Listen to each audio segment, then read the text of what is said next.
Welcome everyone to our first portfolio review. Today we're gonna start with this a very cool dynamic that we've been preparing for you. And for those of you that are unaware, in our Discord channel we have our July submission open. We're gonna be doing portfolio reviews every month. It's usually gonna be around the middle of the month. This time around we waited a little bit more just to make sure that we had enough submissions. But if you want to see me go through your portfolio and tell you what things I like, what things you could improve, what elements you should be focusing on, then this is a perfect series to do so. So without further ado, let's go. Perfect. I was just doing some very basic sketches right here, but let's start today with our portfolio review.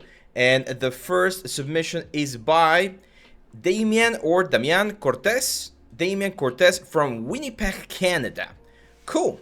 So if you're here on the chat, let me know, my friend. If not, I'm just gonna go ahead and give you my honest opinion. So first things first, I see that we have, I wouldn't say few pieces, but not too many, right? It's just 6 of them or 7 of them, and one of them is a duplicated effect right here. This is a demo reel from what I can tell, so this means that it's like a video. We're gonna be focusing on the other ones first. By the way, let me know if the music is too loud. Otherwise, we'll change it. Oh, there we go. Okay, so let's start with this one.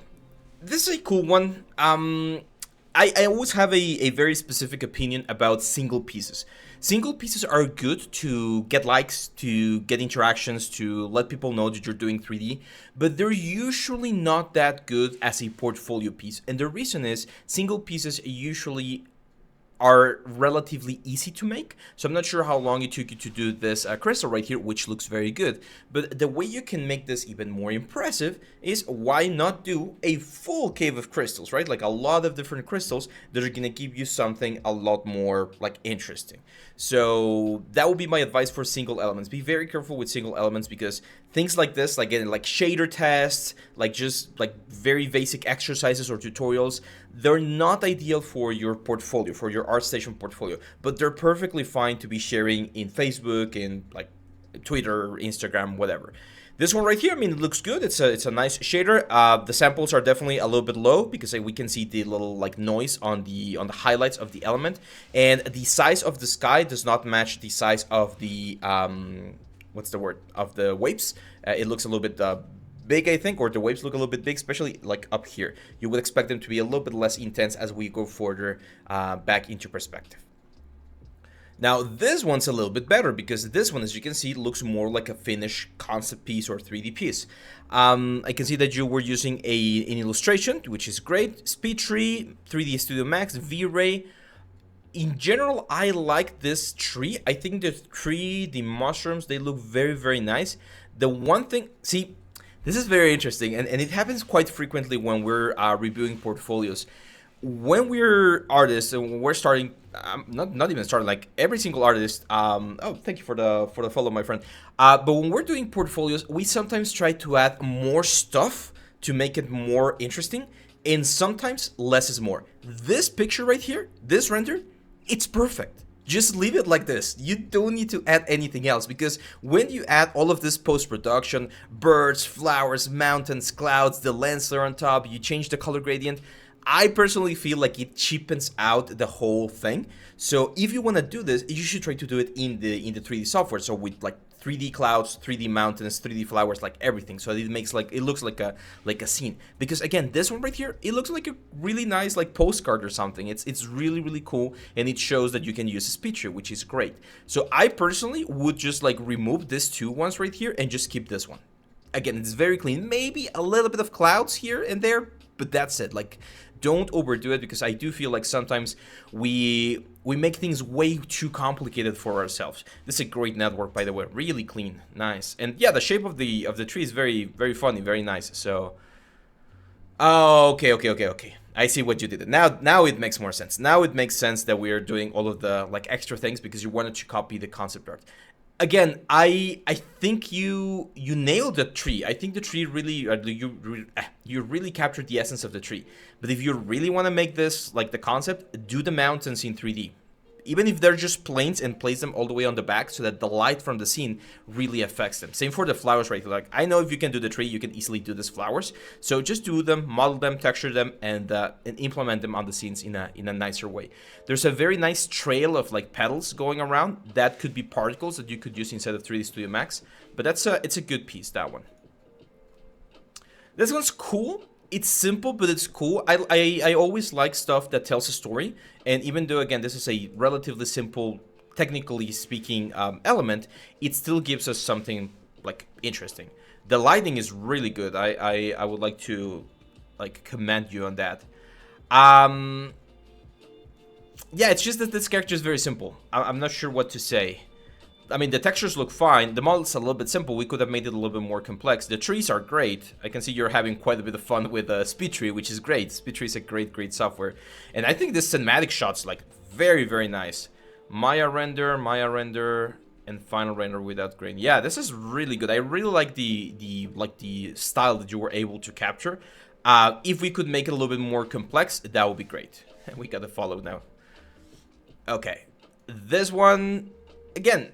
They're good, how can I say this? They're good demonstration pieces. Like with these things, you know, or I know that you know how to use SpeedTree and foliage and all that stuff. But you need to find a way, Damien, to integrate this and do it in something that would make sense inside of a film or inside of a commercial or something, because there's a lot of these things around, like people just watching a tutorial on how to do waves, and they do a render, and the render looks good, but unless we see it in context with something like a ship, an animal, a creature, a human, something, it's very difficult to say whether or not you are ready for like a production. I'm not sure if you're already working on it or not. You definitely have the knowledge, the technical knowledge of things, but I much prefer seeing things like this, where you can see how this thing could be inside of a production, right? In this case, it could be like a commercial or something. So this one is really nice, really clean. Yeah, this is great. Topology, a little bit dense, but again, if this is for commercial, that's fine. We could definitely simplify a couple of things. But not bad for a first portfolio. So there we go. Let's go to the next one.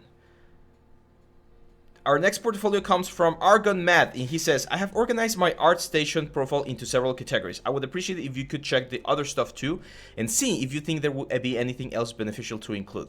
I was hesitant to include anything from X4 modding because I didn't make the textures, but I think there might be some value in the modeling and creating something that fits an existing design language. Thanks in advance. Okay, let's take a look. So we got a formal portfolio, old assets, X4 modding, and then all. Let's go to all. So X4 modding, I'm guessing this is a game, and you were doing some stuff. Yeah, I mean, it doesn't hurt to have it, to be honest. These are nice pieces, so it doesn't hurt. And as long as you like specify that you were doing modding on pre-existing assets, I think that's fine. It could be like, this is definitely something that you would expect someone who's going into the game industry to be able to do, or to yeah, or to work with. So these are perfectly fine. Now let's take a look at some of the assets here. Okay, first thing I'm noticing is the render. The render is very flat. We need to improve the render a little bit more. The textures are fine. I would love to see a wireframe to see if this is game ready or if this is like for cinematics or something. And careful with the metal edgeware. This is something I'm probably gonna have to record a video on the new channel about this, because there's a very common like mistake that people make with metal edgeware, where they apply the metal edgeware everywhere. Like, look at this border right here, and every single part of the border has metal edgeware, and that's not how it works in the real life. In real life, there's always gonna be certain areas that are gonna be more damaged than others. But again, a nicer render, something a little bit more cinematic, could make this piece shine even more. This one's really cool. This is definitely not game ready, and the reason why I know it's not game ready is because the curves are really clean, and this is not the type of like topology that you could get for what's the word, for a game. But it's very good, like as a product design sort of thing. I think this is good. Actually, let's look at the sketch fab real quick, and let's see if we are actually, maybe it is game ready. That I'm just oh, okay, this one does look a little bit more game ready. I think the other one looked like the high poly. This one looks a little bit more, yeah, this is way more game ready. Nice. Excellent optimization here. Really good, really tight. I know if you guys are new to this and you've never seen like this sort of like triangulation before, in games it's very common, especially for very like long surfaces like this, to have this like long triangles. But as long as they're flat surfaces, it really doesn't like matter too much. Yeah, this is a good piece, man. It's a good piece. It's a simple piece though. That's the problem with that one, or not the problem. Especially if you're building a portfolio, you want to do this thing along with other things like this one, which is great. So this sci-fi rifle, very, very nice. Clean shapes, clean bakes. I see a little bit of anti-aliasing right there on that border. If we could clean that up, that would be great. This is really nice, really good presentation on this one as well. Industrial ship. Okay, this one, I feel like you missed a couple of hard edges in certain areas. I think the gun looked a little bit more hard edged than this one. It's not a bad model, but I definitely prefer the gun a little bit better. And then, of course, an ATST. Oh, this is an interesting one. I don't think I've ever seen this one's. Nice. Yeah, this one looks good. I'm trying to see if there's anything that, like, jumps to me. But no, this looks really, really good.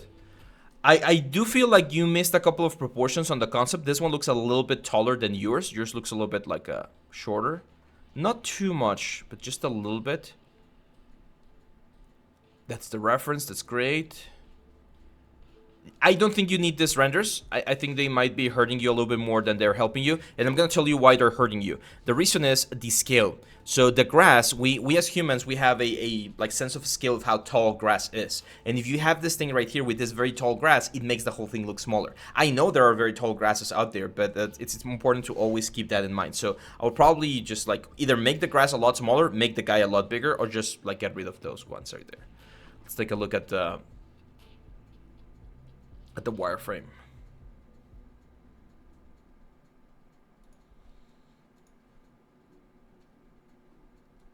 Okay. It's not triangulated, which is not the end of the world. It's fine. I mean, this is really good. Really low poly. Some of this detail can definitely be baked down to avoid having that many polys over here, but it depends on the budget. If you have the budget to do so, we can keep it. Yeah, this is really good, man. A great thing that you could do for this one would be to see if there's a rigger out there who would be willing to rig it and see if it's like functional and working, because this could potentially be a really good like collaboration piece. And that's something that I don't mention that much, but collaborating with other artists is a great way to build connections and better portfolios. There's a question from Daniel that says, big triangles on flat surfaces. Yeah, big, like flat surfaces, you can pretty much do whatever you want with flat surfaces. Like you can even have endguns and it's fine. It might not look great on a wireframe. Of course, if you can keep the wireframe clean, that's even better. But flat surfaces are really easy to work with. Okay, cool. So yeah, Matthew, I mean, it says right here that you're already a game artist and you're in the United Kingdom, so that's great. If you're already working, I think you have all of the necessary skills. One thing that I am noticing though is that most of your stuff is very bland in color. So it's all like whites and light colors. You might want to try doing something a little bit more grungy, a little bit more like colorful from a robot. Like, I don't know, think about like Claptrap from Borderlands, stuff like that, where you can showcase other styles. Because right now, the range that I'm seeing here, it's very sci-fi, it's very hard surface. If you can show that you can do other types of game art as well, that's going to give you more options as an artist to find more opportunities out there. So that was Matthew Chandler. We're now going to go with James Hennigan. He says, hey, here's my portfolio. Would really appreciate some advice. It's not the best, but I am learning. Okay, cool. Yeah, and learning is always important. I always told you guys, everyone, like when I started, I didn't know a lot of things. So this is great. Okay, so it says, hobbies looking to move into 3D modeling full-time. That's great. First thing I would advise, James, there are several pieces in this portfolio that shouldn't be here. And the reason they shouldn't be here is not because they are bad, it's because they're not good enough. I know that sounds a little bit weird, but what I mean by this is when we're learning, we're going to be doing tutorials or exercises, we're going to be taking classes, and some of the things that we do, they're not really portfolio worthy, okay? So imagine you guys need to imagine that your portfolio is your presentation to the world. So there might be some exercises that you do that are really good. I have some of them in my portfolio as well. But most exercises, most quick tutorials, most like tests that you do are not meant to be here yet. So for instance, this one right here. It's not a bad model. You actually did something that looks very, very cool and very close to the final model. But the sampling that we have right here, we have no textures. I can't really see the wireframe. So even though it might have been a great exercise for you to learn some of the 3D tools, I don't think it's portfolio ready. This one, on the other hand, for instance, this Kingdom Hearts Keyblade, is really clean because the presentation is way better. Careful with the empty space. This is a very, very common mistake that people make. They add way, way too much space on the sides of the key or on the sides of whatever you're modeling. So feel the image. It's supposed to be full HD image, so feel the image to get it to work a lot better. This is a nice piece. I am seeing here that you did this in Fusion 360. Fusion 360, at least in the games, like in games and film, like entertainment industries, it's not standard. So you might want to check like Maya, ideally. Blender is also a great option, depending on how like serious you want to take your stuff. Because yeah, I'm not even sure if these are polygons or surfaces, which could be a potentially problematic part. This guitar, really good one. It's a really good work. But again, unless I can see the polygons, I won't be able to tell you whether or not this is something that could be used inside of a game or inside of a commercial. The modeling is fine, like really, really nice attention to detail. But yeah, again, like if you see a model that's not finished or that was just an exercise, it might not be the best place to have it right here. Which ones, like if I'm just start like crossing things out, I would take this one out, take this one out, take this one out, take this one out, take this one out, take this one out, take this one out. I would keep the switch, but the thing is this is not really the switch. It's close to it. It's like a handheld thing, but it's not actually the switch. So I don't know. I would probably take this one out as well. I would keep the Miles Morales. That one's fine. It looks good. The Wacom tablet is fine. This room, I would take it out. I like this little dog. That's nice. This one I would take out. This robot, final animation. Do we have animation? Oh, okay, yeah, no. Sorry. The thing with this animation, I'm not even seeing the animations yet, but the render already looks really, like, very flat. So I don't think it's the best idea to keep this on your portfolio. Unless you want to be an animator, but even in that case, I would probably, like, keep polishing my stuff a little bit more so that it's up to a higher level. This one's really good, and this is very funny when it happens, because when I see portfolios, it's very easy to see when people are going through the motions of learning the basics, and then boom, they make a jump, and they what's the word? And they make a huge improvement. So whenever we're talking about the learning curve, I always talk about this sort of like spikes and plateaus. So you're gonna have spikes where you learn a lot, and then you're gonna plateau and not learn as much while you keep polishing things, and then boom, again you're gonna spike. And it happens to me frequently as well as I keep moving forward in my career. So this one's really, really good. I like this one. I do think the lion looks a little bit flat. It would be great if we could add a little bit of volume, but I can see textures, I can see UVs, I can see like a very, very good improvement here. A little bit dense. If this is for games, it's a little bit dense. Not the end of the world, but just keep that in mind if you want to optimize this a little bit more. And yeah, like this one's really good as well. Not bad. Yeah, it looks good. So this two pieces are really good. The Spider-Man is really good. Even the Totodile is fine. It's a cartoon little guy. These ones, they are missing some of like the important things, such as like the holes on the mask. So I would probably take those ones out as well. Are they missing it? Oh no, they do have it, but they're very small. Yeah, the thing is the cloth doesn't look as realistic. The mask might be fine, but the cloth doesn't look as realistic, so I would probably take that one out as well. You're in a really good path, my friend. I know you say here that you're a hobbyist, but you're already like learning techniques that are not like hobby level. They're more linked to the production level. So just keep pushing and keep learning. Where do you do this? Maya, perfect. So you're learning ZBrush, Maya, and Substance Painter. That's great. Rendering Marmoset. Yeah, just keep pushing, my friend. That's a good one. That's good stuff. Let's now go with Southie 1994. Let's take a look. By the way, guys, if you guys are in the chat, if you are submitting your portfolio and you're in the chat, let me know so that I can give you even more stuff. Okay. 3D character and texture artist from the United Kingdom. Adam, let's take a look. So like right out of the gate, I can see some cool stuff, and I can see some stuff that needs a little bit more work. This guy is very cool. Like, congratulations on doing the action stuff, because action is really really tricky, especially for like a full fur character for the element. Like, it's tricky. It looks nice. I'm a little bit concerned about the topology, because for instance, you can see here the arms, the muscles on the arms, you're not really capturing them here. You went into this sort of like teardrop shape, which we might need to adjust a little bit later. But the uniform looks good, and I think in general you did capture the angry sort of like a math mouse sort of thing. And I really like the action. I think the action looks nice.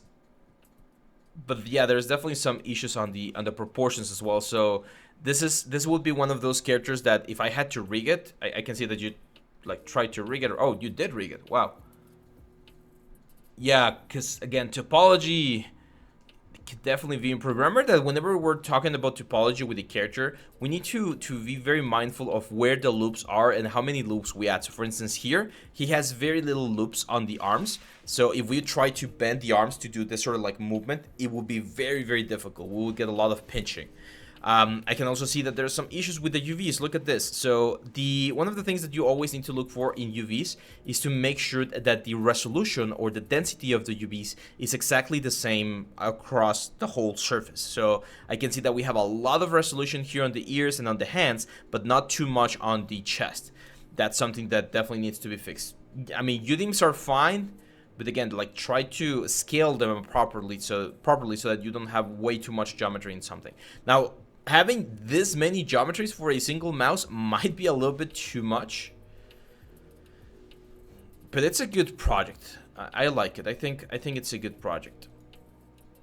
Oh, let's go over here. Okay, then we got Nadja. Again, anatomy looks fine. Skin shader can be improved a little bit. Careful with the tattoos. Tattoos are tricky because in order to make a good tattoo, you need to either use a stencil from Google or from like the internet, or like paint it yourself. But if you're painting it yourself, you need to have really good pulse, because as you can see, there's a lot of like very like squiggly lines that you have going around, and that makes it look a little bit interesting. Fat32 Dutch says, "Why would you remove stuff? Nobody begins like a pro. You don't need to be ashamed of stuff you improve in time." That's a great question, Fat Dutch, and I agree. And I'm actually gonna give you an example with my own stuff. So I wouldn't remove stuff once the stuff is in a good level or in a presentable level. So let me show you.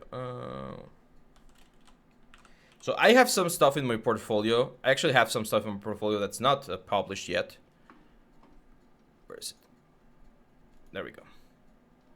But I'm gonna show you like one of my first pieces. This one right here. So this character I did 9 years ago. And when you take a look at it, it's like, okay, yeah, it has issues. Like the cloth on the pants looks really weird. This was just a ZBrush sculpt. The hands are bad. The axe is really wrong. The rocks look like I don't know, like some very organic looking things. I remember doing this like color veins inside of Photoshop. So there's a lot of things that are wrong with this one. And I'm not ashamed of it, because I did this again 9 years ago. But at that time, that like the level that I presented right here was good. If someone uploads a project like right now with this or like quality, I'll be like, keep it. That's perfectly fine. What I mean by removing stuff is stuff that's not finished or that could be later on like polished a lot more.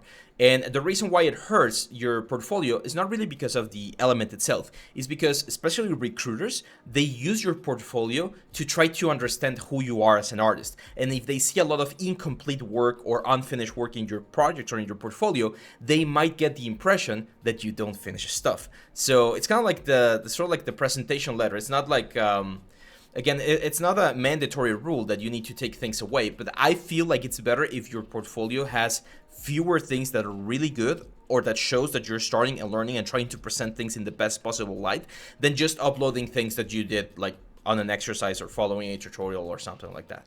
So that's my main or the reason why I would like why I would take some stuff away.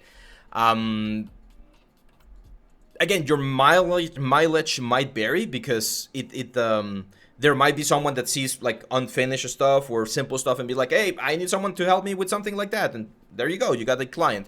But usually, especially, or at least when I was a student, the general advice was that, like, try to only upload stuff that's really finished and really polished, because that's what they're going to be judging you on.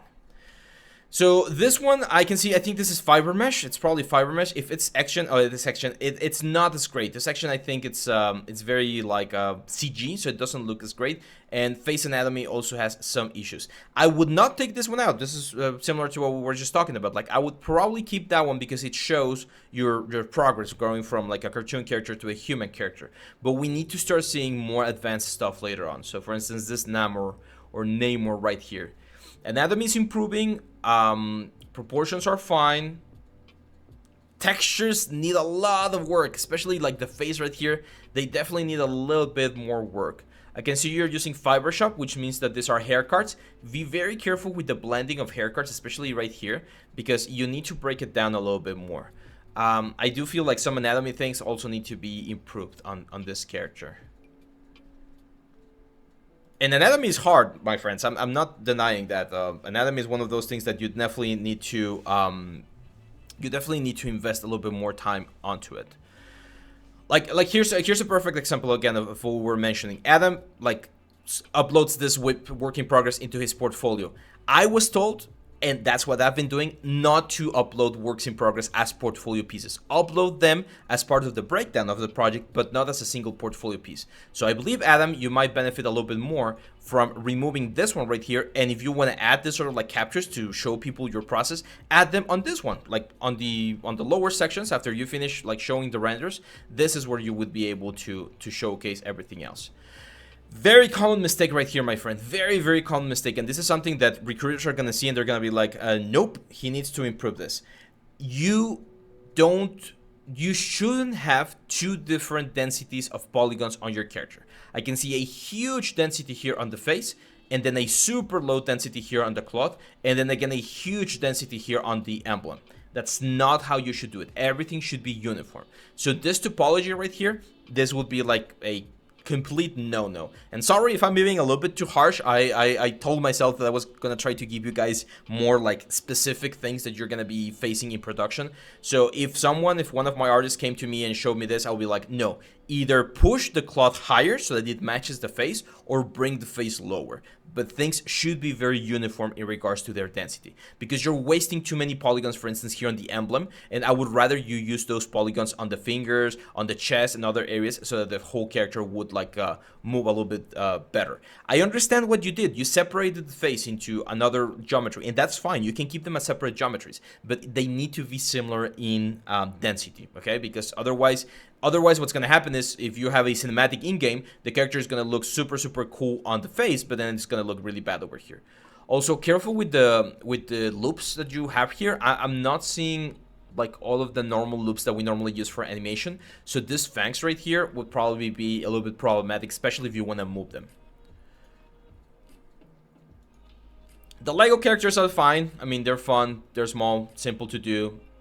Great exercise, great reference. So that's fine. I mean, it's not bad.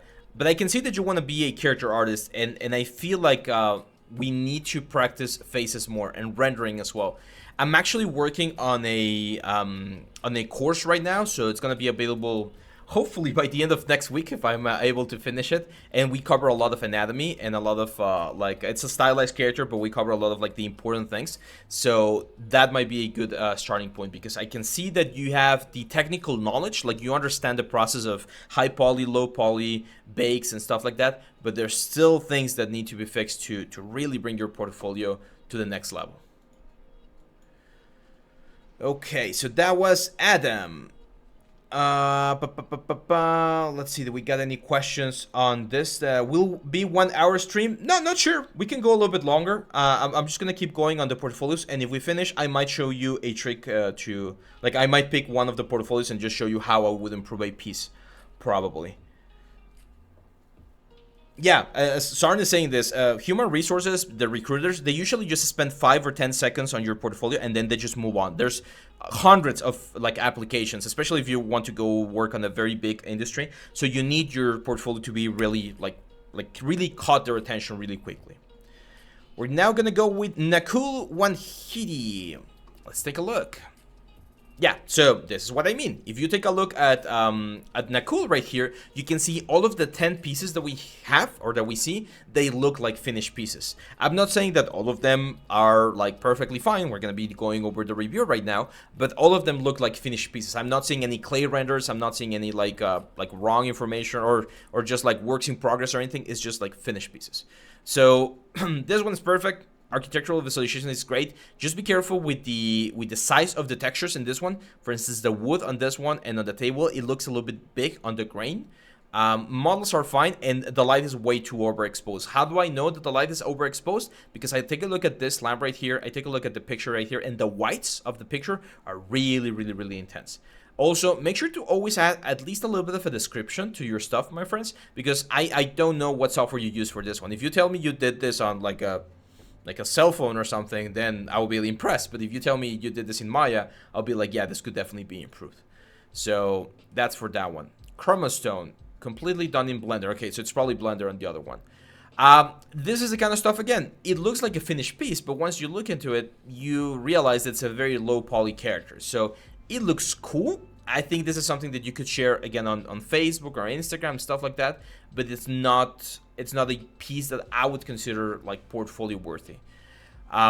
Same for this Venom and Carnage. Like, it's not a bad sculpt, but I can see, for instance, this is interesting. I can tell, or I'm willing to bet that you just did this Venom and then you added a pass of texture and called it Carnage. Doing that feels like a little bit of a cheap way to get more pieces out of a single one. It's better to just do one. Like, do one and do it really, really, really well. Presentation here, very important. I've done this before, and it's on our YouTube channel. There's the 3-point light setup, which is like a very basic way to present stuff, and I think that would be a little bit better. Also, anatomy, in anatomy department, there's still things that we need to change here to make sure that we get something that's a little bit more, powerful. So let's go back here. I'm gonna skip ahead because I can already see some things that I personally, again, wouldn't include, like this dragon right here. It's good from a technical perspective because I can see that you are doing like this sort of stuff, but like this mesh. I'm sure all of you guys can see right now on the stream that this is a very dense mesh, right? So if this is for games, this is way too dense. And if this is for film, we need way more detail. So we're in that sort of like in-between area where we have a very dense mesh, but we're not using it to generate as much detail as we could. And we don't have a low enough mesh to make it for games. I think this render right here looks a little bit better. I like it. It looks a little bit more cinematic, more contrasty. So yeah, like this thing that you say right here, this is not game optimized, my friend. And the reason why it's not game optimized is because this amount of polygons, it would be like something that, how can I say this? It's not something that's as optimized. You could make it work, of course. And for instance, nowadays with nanite and stuff like that, it could be possible to have a really high poly count, but to be honest, with games we want to optimize things. And I can see you're using displacement right here. So displacement in games is very tricky because it's very expensive. So you're not going to be able to do that in a lot of the elements. This Wally though, this one looks nice. Now my question is, and this is something very important that you need again to clarify here: did you do everything? Did you model the whole Wally? Did you texture the whole thing? Because I think this piece is a little bit stronger from a modeling and texturing perspective than the other ones that we've seen. Very important to showcase a wireframe as well, because we need to see whether or not the mesh that you're using is going to be good enough. Davey is asking, how much assets is a good number to show in a portfolio? I was told that depending on the specialty, 7 to 10. So if your specialty is very time consuming, for instance, characters, 5, 6, 7 characters should be more than enough because you're going to spend a lot of time on characters. But if you're doing weapons, maybe 10 weapons is a good number when you're just starting as a student, right? As you keep doing more and more stuff in your work, just keep making your portfolio bigger. There's no limit on how many you should have, but at least 6 or 7, I would say. This one's looking a little bit better. 3D art of a concept about the Theyyam dancer who has become one with the demigod of the Theyyam. Okay, so this one looks a little bit, again, more interesting, especially the render. don't do this flame sort of thing on the back. Again, we talked about this before on the first portfolio. When we add post-production to things, it can become a little bit difficult to see a clean image, and sometimes it renders, again, less is more. You have a really cool model, you have a really cool light setup, and some interesting concept right here. I'm not familiar with this like mythology or traditions. This for instance looks a little bit better, not for games, it's still, well, maybe for some games, if he's like the hero asset maybe, or like the final boss or something. We can definitely optimize more, especially this like thing right here. This is way too dense. Same on the crown right here. But the hands, the face, everything else looks a little bit better. Again, some anatomy things that we would need to fix, and I'm not sure if you rig this or just post it. But I would probably take out this flames right here. It says I did the same flame stuff. Yeah, and I did as well. Like I was showing you the dwarf thing. I did a lot of like post production in Photoshop, and the thing is, we when we're just starting, when we're students, we tend to think that adding those kind of things will make our stuff cooler. But from a technical perspective, it actually makes your stuff look worse. So we gotta be very careful. Like this one right here. This is a work in progress, and again, you guys already know my stance on works in progress. Like it's not something that I always do, but this one looks a little bit better because it at least looks more presentable from a technical standpoint. What would be my main concern here? Scales. The scale of the leather is way too big. The scale of the stitches is way too big as well. Some of the bakes, like this guy right here, looks way too low poly. The shapes, they look very soft, so it doesn't look like strong leather. It looks like just like flappy leather. I'm not sure if that makes sense. It's a good progress, but I would give it another pass. Careful, very careful with the textures. The best way I can help you guys if you submit stuff like this is show me the UVs. Show me how you're handling the UVs, because that's one way I could like pinpoint where the issue is.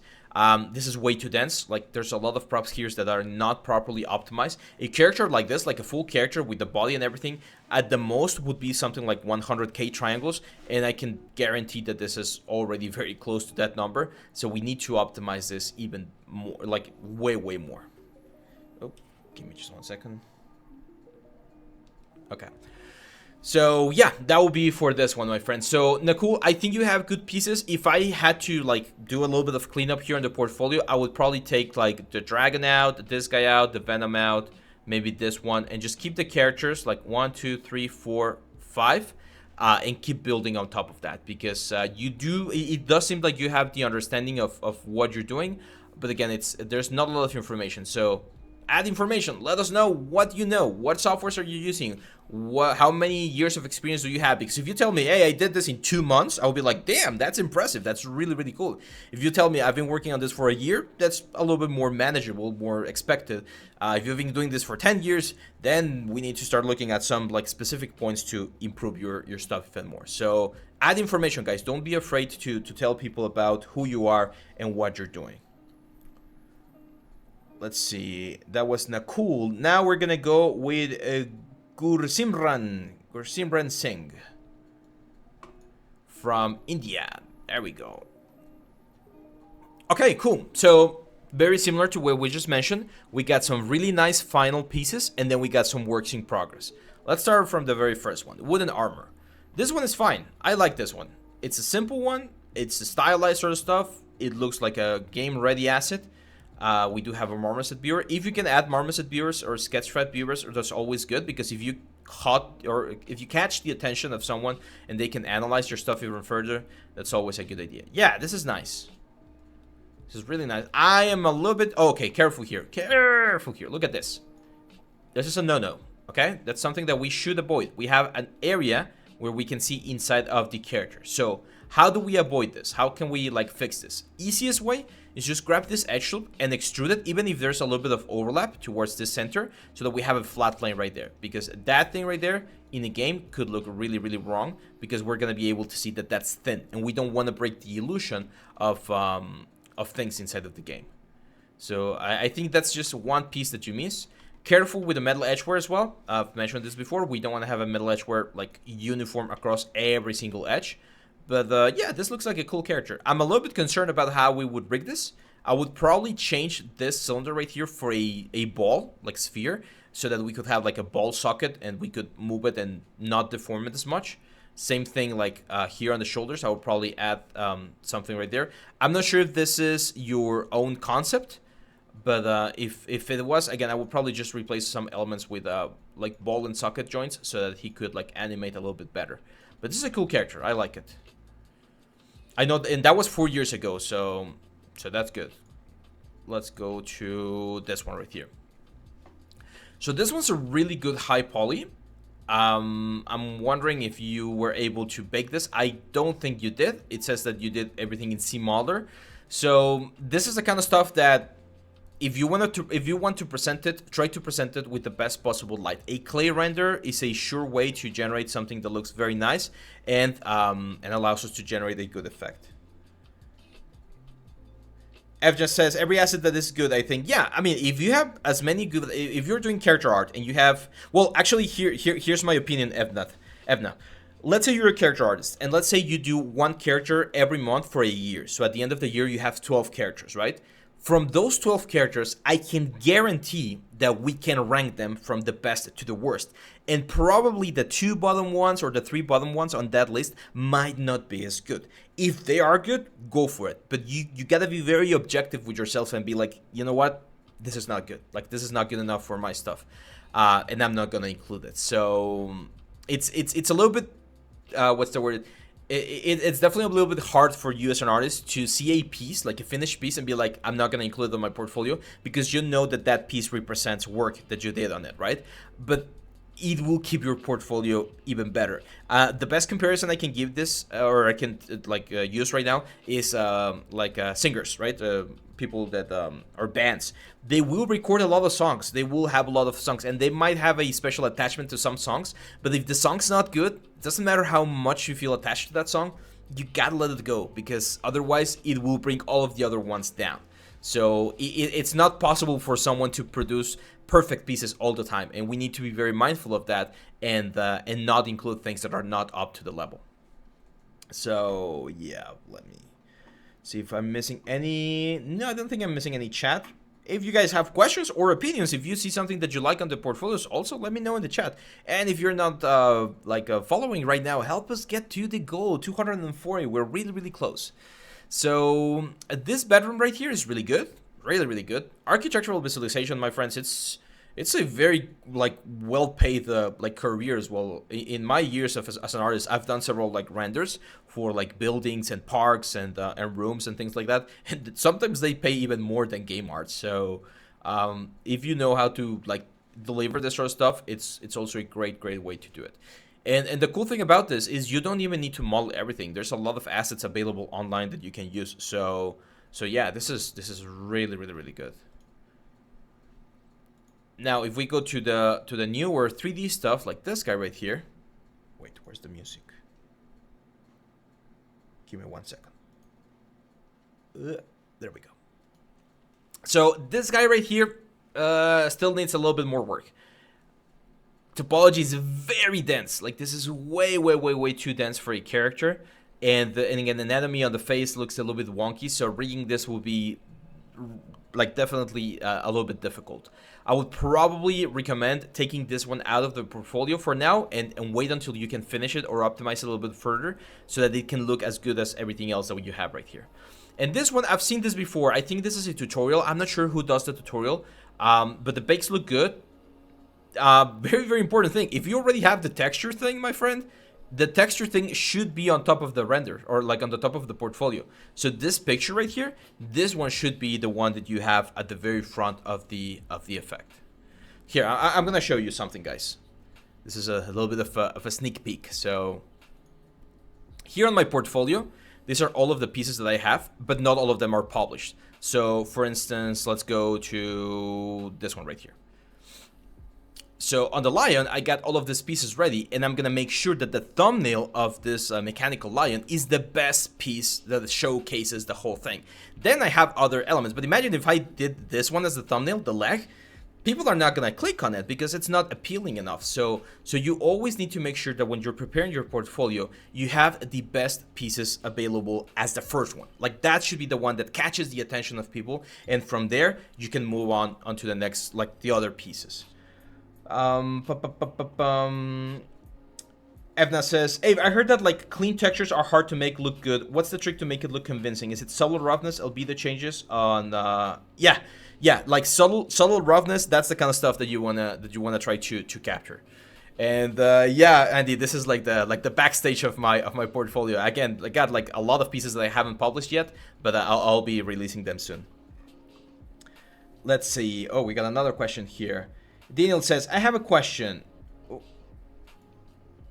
I'm a university student and I'm taking a degree on game dev, more in 3D. On January of next year, I will have an internship and I want to apply for a 3D character artist. But I have more knowledge in Maya, way more than ZBrush. My time is running out, so I should invest my time to upgrade my skills on Maya and do assets, or should I try mastering ZBrush first?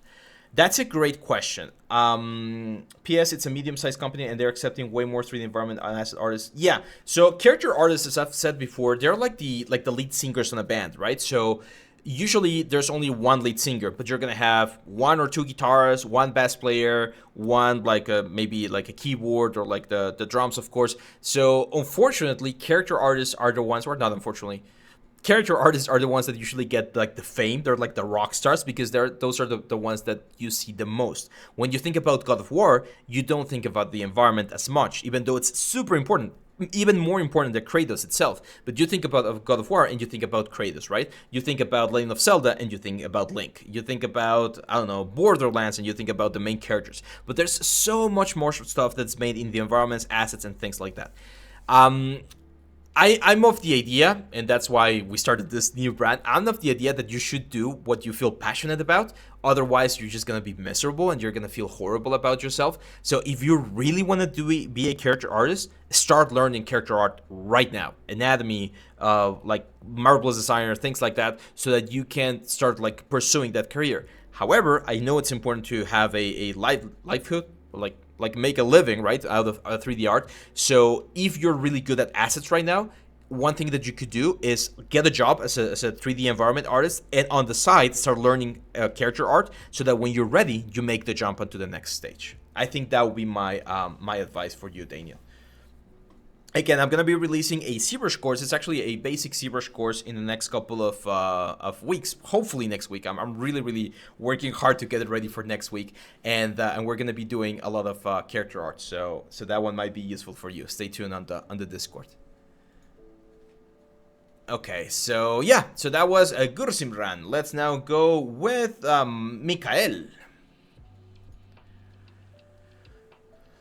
Mikael Sosa, environment artist, open for work. Let's take a look. We got the Legend of Pompeii.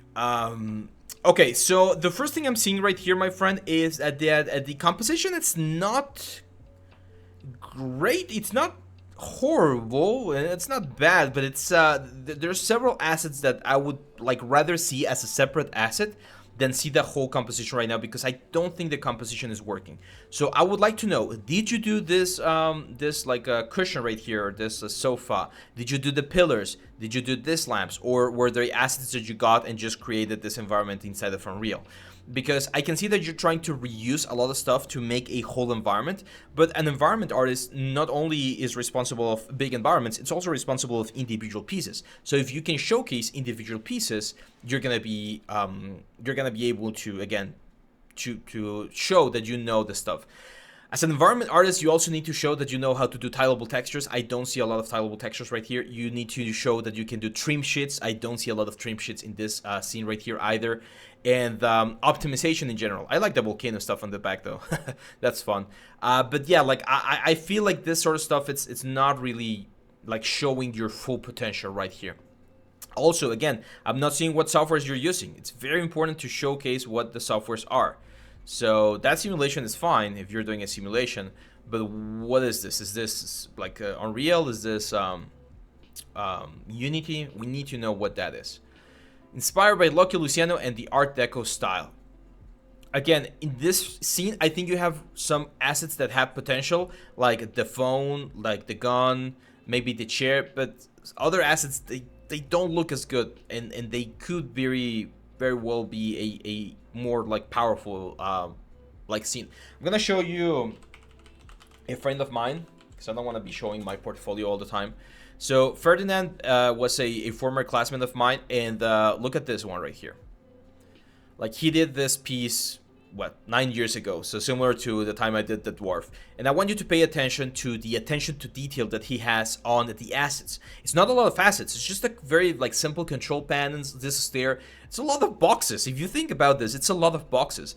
But the way he was able to capture the sort of like damage and abandon like effect, it's way more like important than the technical things of the objects themselves. I was always a huge fan of this picture, or of this piece that he did.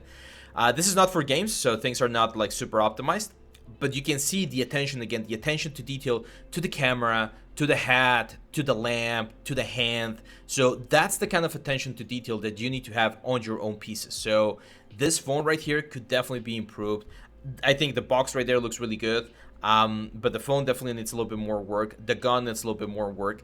And I would rather see this sort of shots right here with really good work on your assets than go for the full scene here. Like, it doesn't hold as much, right? It's not really looking like a cohesive piece.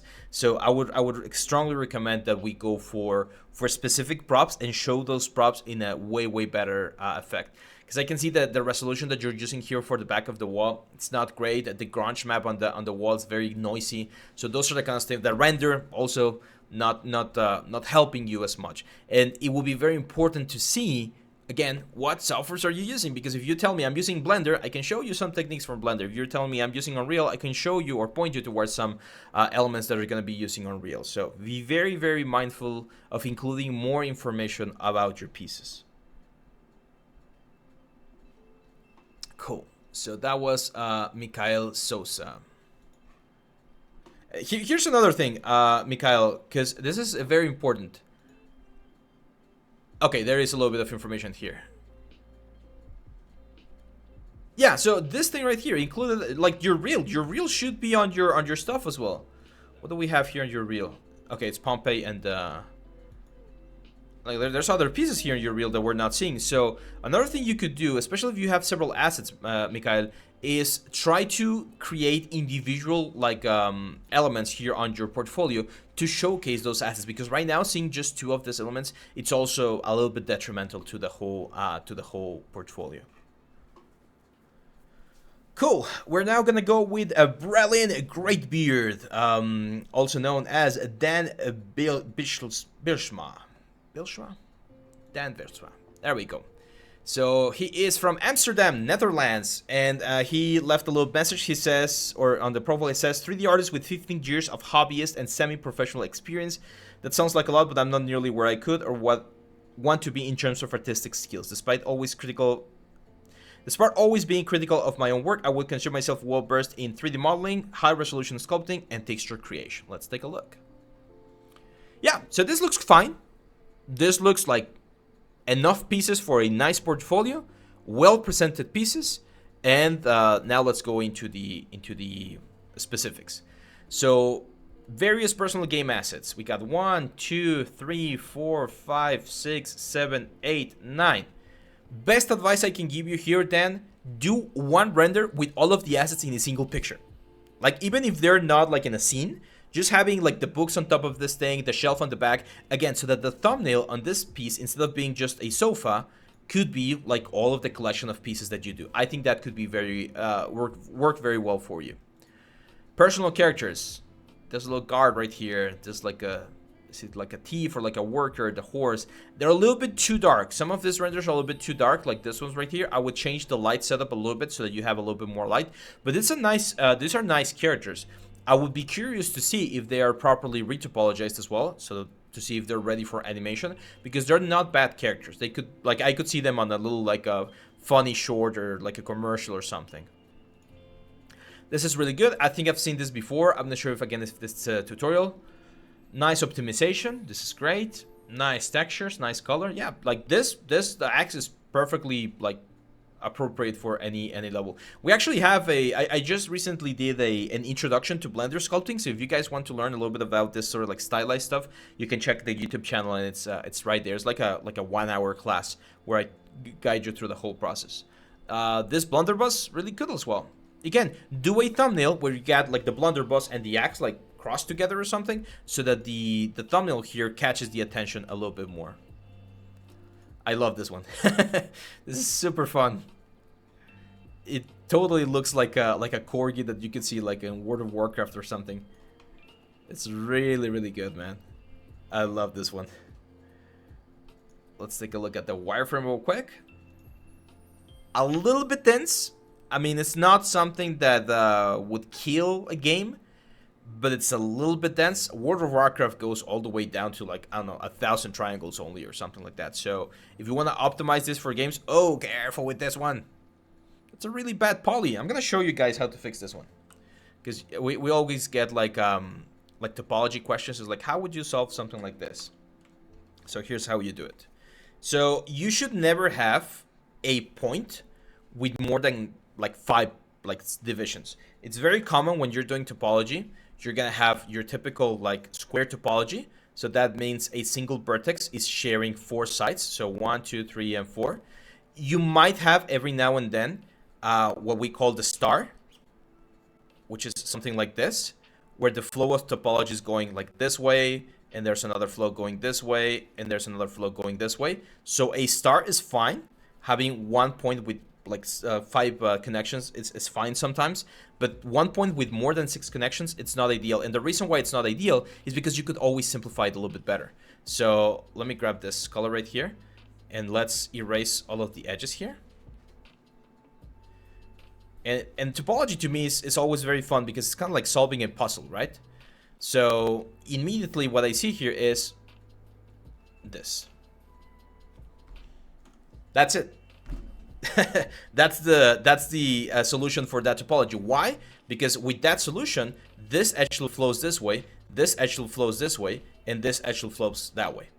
And yes, we're gonna have exactly what I just mentioned. It's a point with 5 elements or with 5 connections, but it's a way cleaner like a flow of topology than what we had before. So be very mindful of those points, my friends, because like recruiters will say we'll see that sort of stuff. Again, we get something very similar here, we get something very similar here, and we do want to have clean topology. I think one of the things that you could definitely improve here, Dan, is on the topology side of things.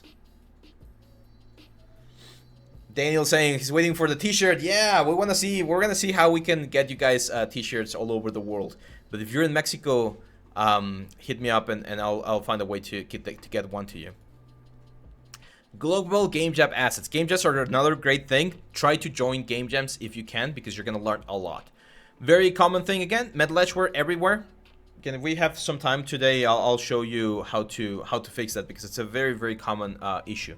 So metal edgeware right here, we gotta be very careful of not having it in every single part of our model. This model is fun. Party Llama Games, nice. And I'm really curious about this one right here. This looks awesome, man. This looks awesome. Like, these are some great assets. Great assets. The lamps, the trees. Like, this is a game I could see, like, I could see myself playing. I love stylized games, so this is really good. The boxes. What I would recommend for this particular one is try to see if you can do clean renders of each individual asset that you created for this project, because that way you can show how they look together in a world like this, and you could also show like the individual assets. Yeah, this looks really good, man. Like, really good. Nice. That's a great one. And I can see, where are these assets? These desert assets. That's another one that it's a very common thing that I've seen in portfolios, so please don't do this, guys. If you have a really cool piece that's on your like a cover image, include it over here, because I've seen a lot of portfolios where I see a really cool piece on the dashboard, and then when I look at the portfolio, it's not there. So it's like you're teasing people. Don't do that. It's not cool to tease people.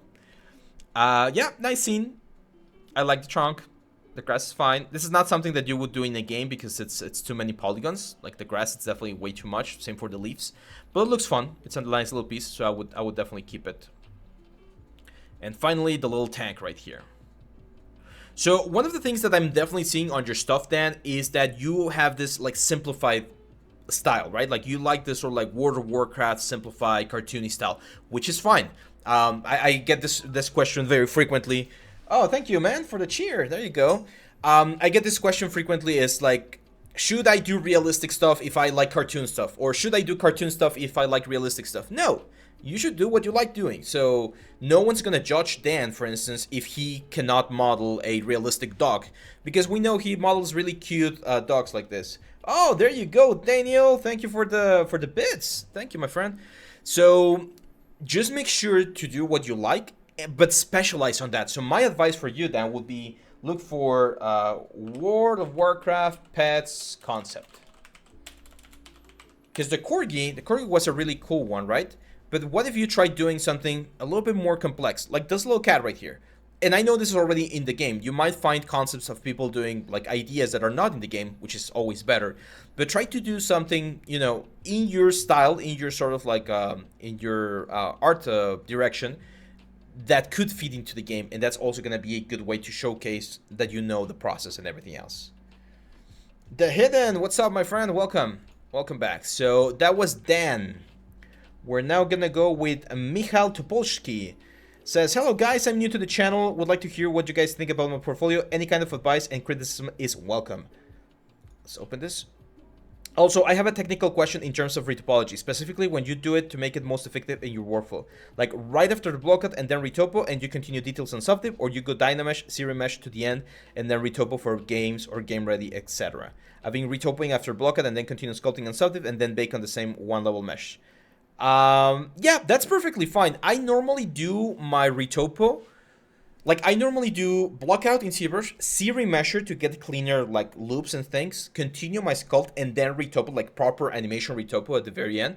But you could potentially do block out and then proper retopo and then just continue with subdiv. The one that you are faster at, that's the right answer for you. So let's take a look. So I see 5 pieces, 5 characters. Character artist is very obvious right here. So let's take a look. Venom. Cool sketch. Good knowledge of anatomy right here. I can see most of the elements where they're supposed to be. Quick advice on the teeth. Try not to make them as uniform. There we go. More bits from Daniel. Thanks, my friend. So I can see the teeth right here. They're very uniform, so I would like move them a little bit, at least on the like the C-axis. So instead of them being all completely straight, you can move them a little bit into different directions to get something that looks a little bit nicer. So that's it. Like the render is fine; it looks very comic book style. So this is a nice piece. I would definitely keep it as a ZBrush like example exercise. Wild Hunt Hound, creature design, Witcher, looks good. I mean, it's a nice high poly. I think he's a little bit tall, like proportion-wise. I think we're not following like proportions of a dog, so always look for proportion dog. And you're gonna see this sort of like elements. So as you can see, the size of the chest is roughly the size of the legs, and here I think the legs are a little bit longer, so that might make his movement a little bit more complicated. Same thing for like the proportions going to the back. Where's Thor? Thor, you want to do some modeling right now? Nah, he's sleeping. So yeah, the length of the dog is gonna be like another factor, and I think this one right here is a little bit, or feels a little bit short, especially compared to the length of the legs going to the top. So another thing that I would recommend for this one is try to see if you can showcase the full process. So like, you know, the retopology and stuff like that. 'Cause here I'm only seeing high polys, I think. I'm not sure if these textures are ZBrush textures or actual textures. Oh, there is retopology. Okay, nice. Way too dense. And right out of the gate, the body of the dog is fine. In regards to retopology, I think that's a good density. But the crystals here, way too dense. Like, if you're working for a game, they would immediately tell you to optimize that because it's way, way too much. I'm not even sure how many like polygons you got there, but that's I can immediately say that that's too much. Darius, huge fan of Darius. I think the anatomy, again, like the forms on the face are right, but the proportions are a little bit wrong. So he looks a little bit like this handsome Squidward from SpongeBob, you know? It's like very traditional Greek classic effect. And usually in his pictures, he's like a lot meaner. But proportions, you're actually like nailing the proportions quite nicely. The armor looks amazing. Same for the axe. Looks really, really cool. Really nice pose. It's just like trying to remain a little bit closer to the actual character, like a little bit more of a mean pose. And again, I would like to see the wireframe if we have one. Let's see. There we go. A lot nicer, like a lot more low poly, which is great. Hair is definitely a little bit dense, but in the case of characters, it's kind of like what's the word? It's kind of necessary. Daniel says, sadly, I have to go. Thanks for everything. You're welcome, my friend. Remember, this thing will be uploaded to YouTube as well in the next couple of days. So if you want to see the rest of the portfolios, make sure to tune in. We're going to link the YouTube channel in just a bit so that you guys can subscribe as well. We're really close to a couple of goals over there. This is really good. Really nice pose. Conan the Barbarian, nice. Yeah, this is great exercise. Should try 3D printing this one. Would be very fun to paint this as a mini. That's a good exercise. Again, I'm not a huge fan of exercises, but in this case, due to the execution, I think it's a good one. On this one though, I don't love the textures. I think the textures, especially on the skin, are looking a little bit weird. It's like this uncanny valley where he's like a human skin color, and looks really weird. Everything else looks fine, like the armor, like this, yeah, like this, the sculpt and everything it's great. But I would probably give it another pass on the skins because I don't love that pink color. I think we could do something a little bit more like cow-like to make him look way better. So yeah, that's it for Michael Topolsky. Good stuff, man. Good stuff. Let's go now with Yamatake. Hi, could you review my recent work? Yes, of course. So Takehiro has been a follower of my channel for a long time now, and he's been submitting a lot of stuff. He has been following some of my advice. Before, he had a lot of other elements. I would still give the same advice that I gave a couple of portfolios ago. There are some pieces that I would probably take out, such as this guy right here, Fall Guy Skin Lady Justice. Even this one right here, because they're very simple. They're not really like adding to your stuff. But this one, you can see the improvement. You can see the improvement from like this previous ones to this character right here. The face looks really nice. Yep, this is great. This is really good. I still think we can improve the textures a little bit and probably the light as well. Let's take a look at the wireframe. Yeah, this one looks pretty epic. I agree. Like it looks very close to like a Nier Automata sort of like style, Final Fantasy sort of thing. So yeah, that's really good. Nice detail, nice proportions as well. So I could definitely see like RPG game here. The breasts do look a little bit weird, like a little bit pointy on this area. Usually in this sort of like anime-ish RPGs, they are very round, so you might want to take a look into that. Let's look at the wireframe. Density is fine. It is a little bit dense, but especially for games like Final Fantasy and things like that, it can be fine. Just careful with this ones. For instance, all of these lines right here, that's a little bit too dense, and you can immediately see when we zoom out that it becomes like black due to all of the polygons. So I would remove some of the lines that we have in between the sides of the element to, again, to keep it a little bit nicer. Hair is fine. Again, a little bit dense. I'm not sure if we need that much like a volume on the hair. Remember that hair cards are a way to like hide that sort of stuff. But I understand that what you were doing. Topology on the face is perfect. It seems like we do have the inner side of the mouth. That's great. On the new tutorial, I'm showing you guys how to open the mouth of a character and sculpt the inside as well. So yeah, in general, I think this is a really good character. Again, I would probably give it a couple of passes on the, what's the word? On the textures, because I feel like the textures look a little bit flat. I'm not sure how many,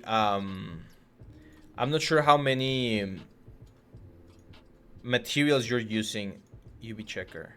But it does feel like we're not using as many materials. So I would definitely like try to use a couple more materials for this character, like 3 or 4 maps, so that you don't have to go with super low res effects, and we can push things a little bit more. Careful with the leather right here. Add some stitching. Otherwise, it looks very weird to just have the leather cut perfectly right here. So you can see here on the white leather, it looks very nice when we do this line. we need to do the same thing here on the dark leather as well to make sure it looks cohesive as well. Lineage, I've never played Lineage, but yeah, it's kind of like that sort of stuff.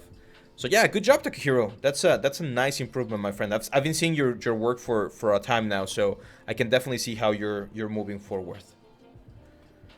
Let's now go with Josh Loera. Hey, nice! I know that guy.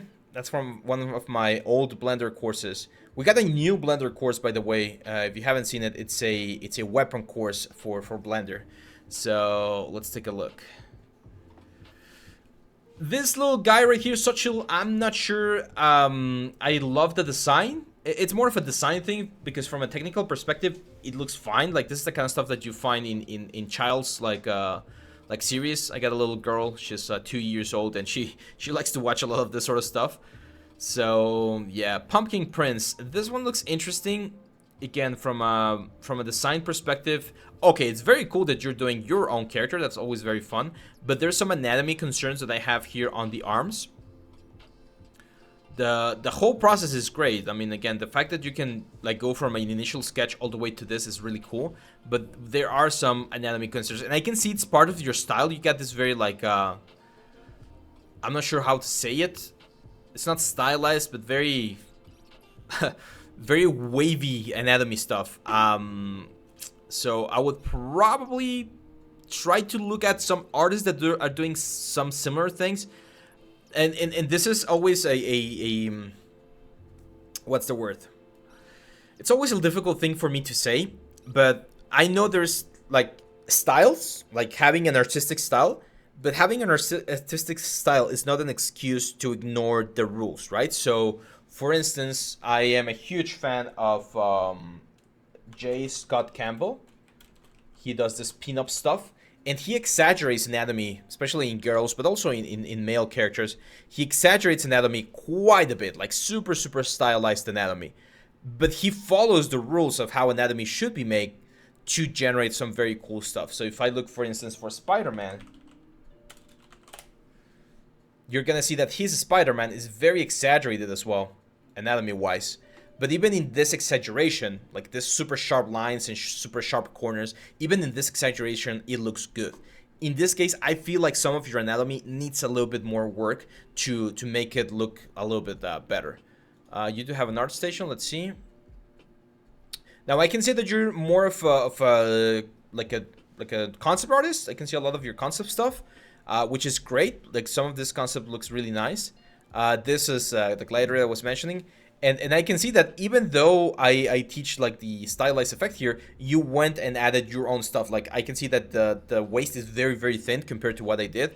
I can also see the skulls and how you like modify them a little bit. So it's fine to have your style, but always try to ground your style in the proper like anatomy things that we have or that we need to follow. Okay. F just says, does Final Fantasy type characters' face require high-level understanding of anatomy? They look really realistic and perfect, that's for sure. It's a stylized effect, right? Like it's anime characters, any type of like Eastern sort of like things, like Genshin Impact. I've been playing Xenoblade Chronicles, even Link from Legend of Zelda. You do need to understand anatomy, because of course it allows you to understand how the faces form, but it's more about the specific like proportions. I think proportions are more important in that type of art than like traditional knowledge of muscles and stuff. So yeah, I think that would be my advice for you, Josh. Try to, if you want to do comic book stuff in 3D, that's fine, but try to ground your stuff in the way that they molded it. And even J. Scott Campbell has some like statues that he has done for some of his series, like this fairy tale series. So try to look at the work that other people are doing, like this guy right here.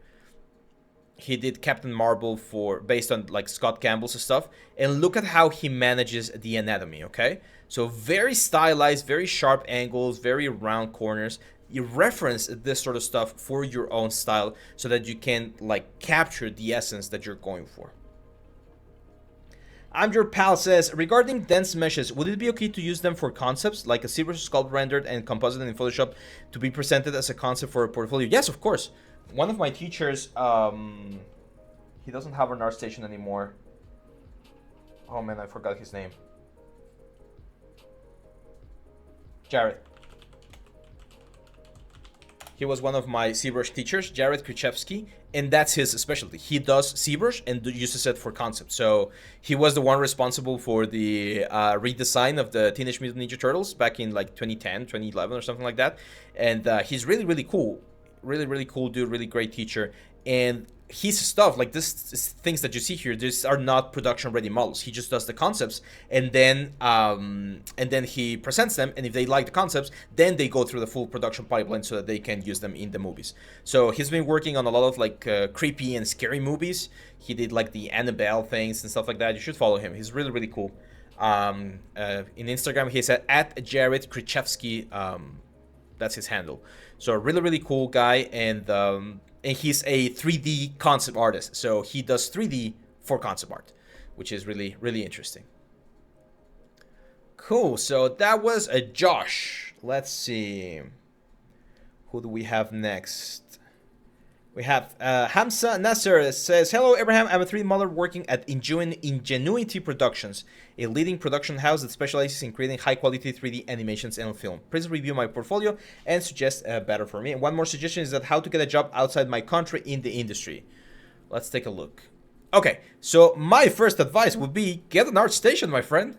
Like, he shares this Google Drive folder, which is fine. But if you want to get a job outside of, I'm not sure where you are, I'm guessing maybe India, you need to get an ArtStation and publish all of this in your ArtStation. That's a really good concept. Is this concept? Okay, yeah, this is the concept. This is the model. Do we have textures and render?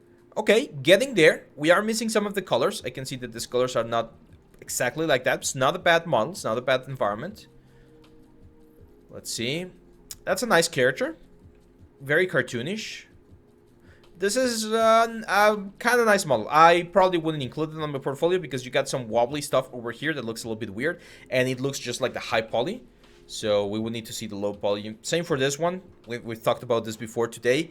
When you don't have a finished piece, sometimes not having the finished piece might hurt you more than it will help you. Careful with your samples here. We need to increase the samples, and we need to play a little bit more with the textures. I don't particularly love this model, to be honest. It looks like a very blocky model. This is what, like a perfume or like a deodorant? That's fine. Okay, nice concept. I mean, that's a nice concept. Do we have the 3D? We'll see. That's a nice character. Do we have textures? Okay, that's the weapon. The weapon, it's good. I would like to see a wireframe of this weapon to see if it's optimized, but that's a good weapon. I'm not sure how efficient it will be as a weapon because you can't really like hit with this hook right here, but it's an interesting weapon nonetheless. And this guy, do we have a texture for that guy? Because that one was a fun character, and not having a texture really hurts him, to be honest. That's a cool character. It does seem like it's only ZBrush. That's Mather from Cars. Yeah, I think one of the things that's hurting you the most, my friend, is the presentation, like the organization. And I'm gonna be a little bit mean, but I learned this recently from a book I'm reading, a really good book. And it says that you need to keep things in order. Like, it makes no sense. Like, what kind of, like, projection you're giving people when your things are not organized? Like, why do you have things in your Google Drive and not in a nice, organized ArtStation, like, blog? Says certain things about you. Maybe you're a little bit shy about sharing things with the world, which you need to get over with. Maybe you are a little bit disorganized, which you need to fix, because in this industry, being organized is very important, especially when working with a lot of people. So try to get this thing in order. You have some very cool pieces here, but it is definitely a little bit difficult to give you a specific feedback if we don't see things organized in a way that can be easily explored. I can see that you definitely like master modeling. You know how to model things, which is great, but we need to go now into the next stage, which is texturing. Okay, so work on that, my friend. Work on presenting this in a way better way, because otherwise it's again very difficult for people to find you. How are people gonna, like, people are not gonna find that Google Drive folder that you just shared with me? So you need to make sure to present your stuff in a proper way. For instance, here in ArtStation, I know there are some people that are boycotting like ArtStation because they don't like some of the decisions that they've made with AI and stuff like that. It's fine. I respect everyone's opinion. If you don't want to use ArtStation, there's like DeviantArt, there's Behance, there's even like just an Instagram with like clean stuff. Like even that could be useful as well. Let's go now to Rencha. Says, I'm happy that someone so professional can write my work. Let's go. Okay, so we just have one piece. I'm gonna be really mean. No, don't worry. I'm not gonna be mean, but I'm gonna be like, since we only have one piece, I'm gonna be like really like precise on this piece. First thing out of the gate, this picture right here, cool. I understand. You want to have this like old school photograph sort of like texture look. Great. Just do one. That's it. We don't need every single render to have that sort of like scratching and things on your elements. So for this ones, we don't need this. I want to see a clean model so that I can judge your stuff. Same for this one. This like grunge map that you have on the back, it's distracting to the whole thing. This huge name right here, not necessary. You already did your like presentation right here. We can go for the clean technical stuff on the other elements right here. So from a modeling perspective, this is a low poly element. It's fine. I think the wheel could be optimized a little bit further. I can see that you're using cubes to duplicate them around.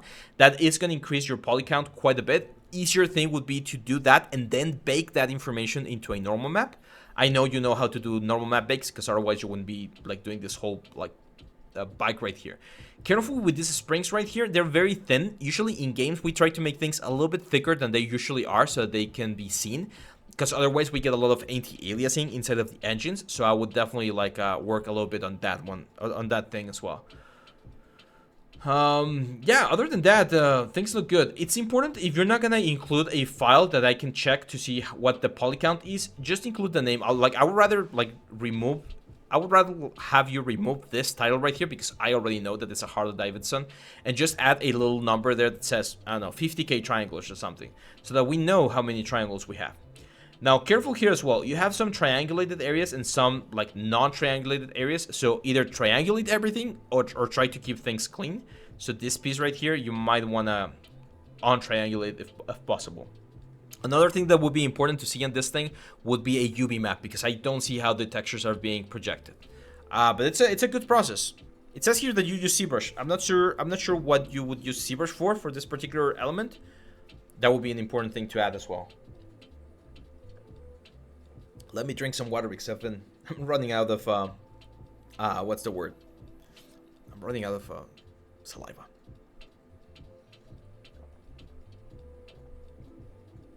David says that he has seen a tutorial like this before. That's great. Yeah, and again, following tutorials, I've mentioned the secret about following a tutorial before. I'm gonna mention it again, so pay attention. And if you like the secret, make sure to follow us to help us get to the goal. When you look for a tutorial, I'm gonna do a little bit of of self promotion right now.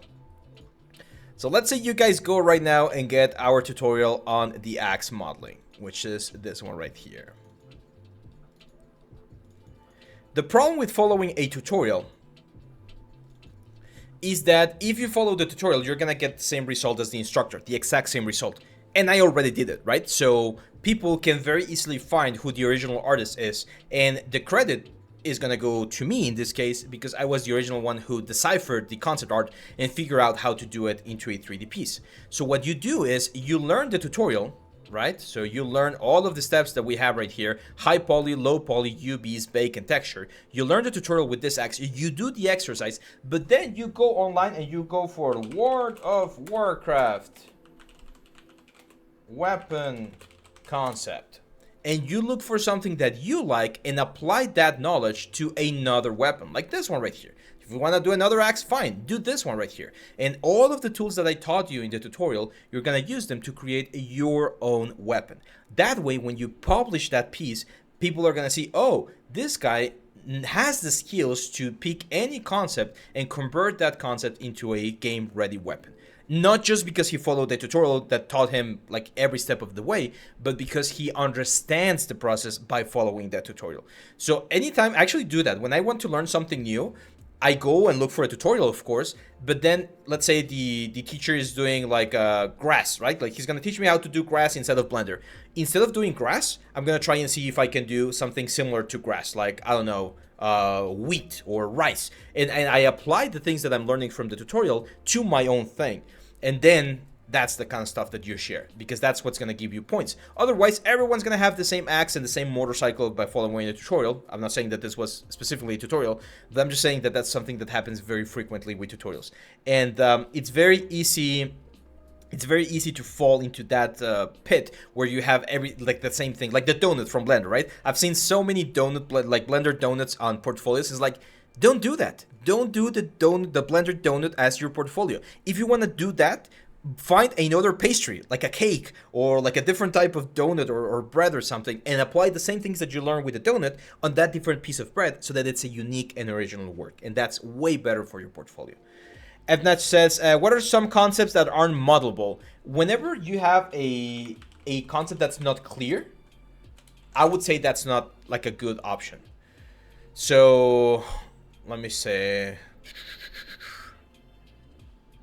Let me see like an example of something that would not be modelable. Like this kind of stuff, it's great because you have like different views and different ideas of how this is supposed to be made. That's great. So this sort of stuff, I would say don't do this. It's not clear enough. We don't have enough information about the materials and the textures and things like that. And they're very simple shapes, right? Also, try not to go for something super crazy because it might take you a long time to do. I'm gonna be releasing a short actually in the next couple of days talking about how to pick the perfect concept to model, and that's one of the rules. Like, don't go for something that's too ambitious, but also don't go for something that's too simple, because you might be spending way too much time on something that's not gonna be worth it at the end. Do not do things that are in perspective, like this thing right here. This is, I think, AI. It seems to be AI generated. So trying to model this thing will be very difficult because it's not clear. Like we really don't understand how the forms are being like created in these things. Like this sort of stuff, it's very, very difficult to transfer that into a 3D model. So yeah, that would be my advice for you, Toshiro Hitsugata. Here's another like a portfolio thing that might be helpful for you guys. Use your profile. People need to know you. So if I look at you and I don't know your name, I mean, I can see your name is Toshiro Hitsugaya, I think, but I don't see a picture of you and I see this avatar. It tells me that you are probably a little bit younger, and especially if I'm a professional studio and I want to hire professional people, I need to see that you are professional as well.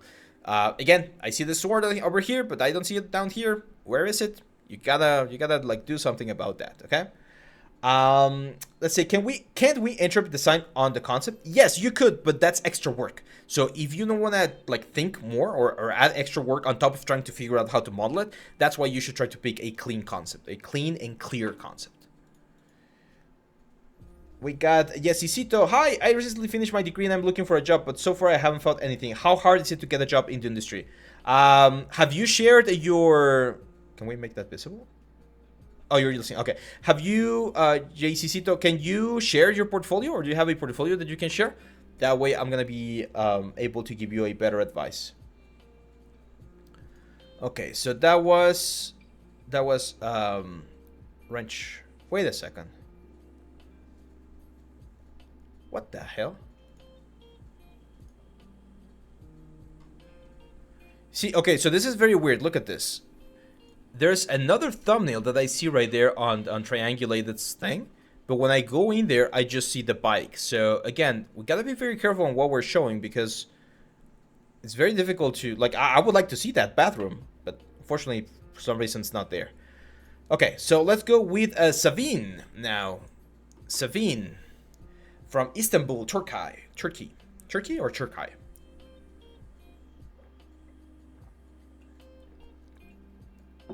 Okay, perfect. I'll see it in just a second, JC. Hi, just curious whose portfolio you've reviewed so far. Great question. So we started today with this ones. So we've gone over Damian Cortez, Matthew Chandler, James Hennigan, Adam Southey, Nakul Wanghidi, Gorsimran Singh, Mikhail, Dan Bilshma, Michal Topolsky, Takahiro Yamasaki, Josh Loera, this one Hamza Nasir, and we just finished this one from Rencha. So we're now in Sabine, and we still got 3 more to go. If you want to submit your stuff, the link is right there on the lines. Okay, so this is Sabine. Sabine, same. I think you've submitted before, because I do remember some of this, guys. I'm gonna go to the ones that immediately catch my eye.